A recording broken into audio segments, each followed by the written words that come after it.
कोशिश है कि यहाँ से एक पैगाम जाए कि जम्मू कश्मीर जो है वो दोबारा टूरिज़्म के लिए हम खोल रहे हैं। जाहिर सी बात है कि 22 अप्रैल के बाद पूरा सिलसिला रुक गया था। अब इससे पहले कि बाकी मुल्क भर से लोग यहाँ आना शुरू करें, पहले तो हमें खुद आना चाहिए।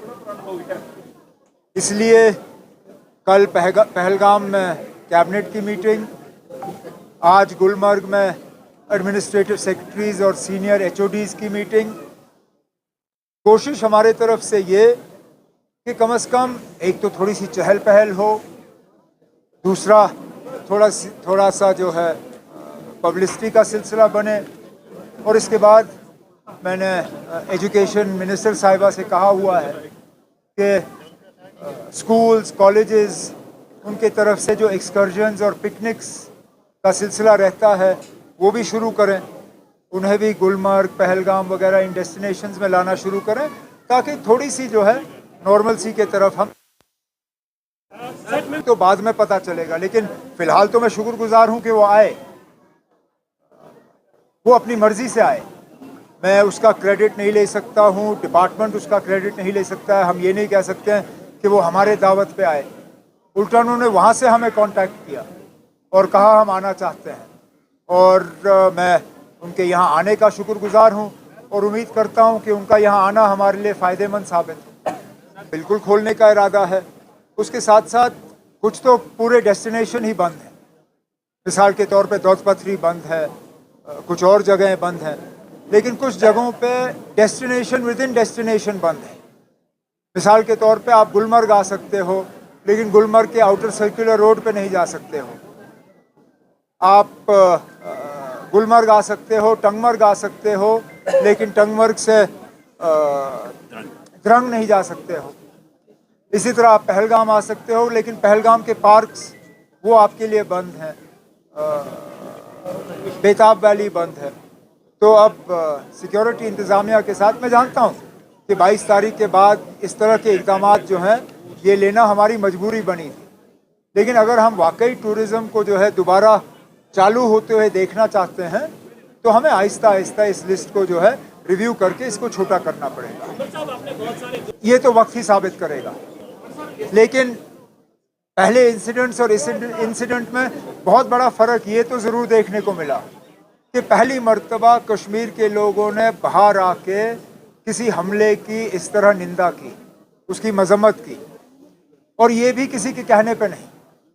हुकूमत ये नहीं कह सकती है कि उन्होंने किया।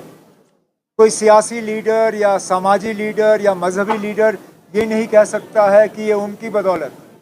ये लोग खुद ब खुद आए, कठुआ से लेके कुपवारा तक, चाहे वो चिनाब हो, चाहे पीर पंचाल हो, चाहे कश्मीर वादी हो, चाहे जम्मू हो।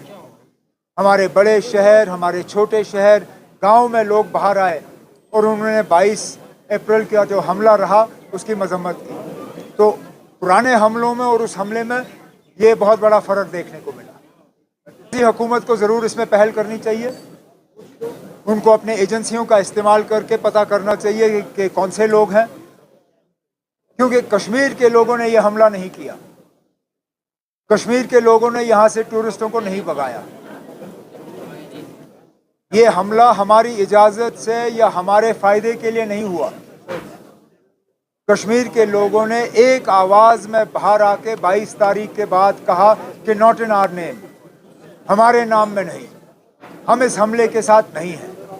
उसके बाद भी अगर आप कश्मीर के लोगों को सज़ा दें और उनको बाइकआउट करने की बात करें तो मैं माफ़ी चाहता हूँ। खुदा ना खास्ता अगर इस तरह का हमला हमें कभी दोबारा देखना पड़े, कौन आएगा ना उसकी मजम्मत करने के लिए। अगर मजम्मत करने के बाद भी हमें गुनहगार समझा जाता है तो फिर हम करें तो करें क्या।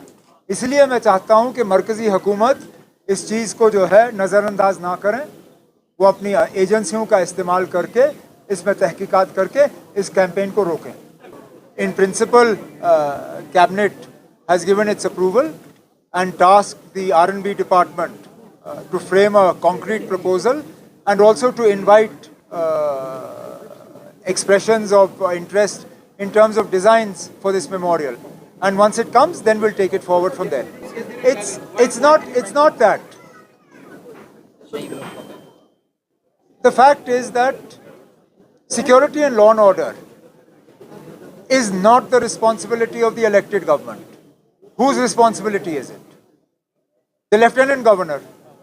Therefore, clearly, there are three sets of sort of power centers that need to coordinate to ensure that things go smoothly here. I can promote tourism. I can create the infrastructure for tourism.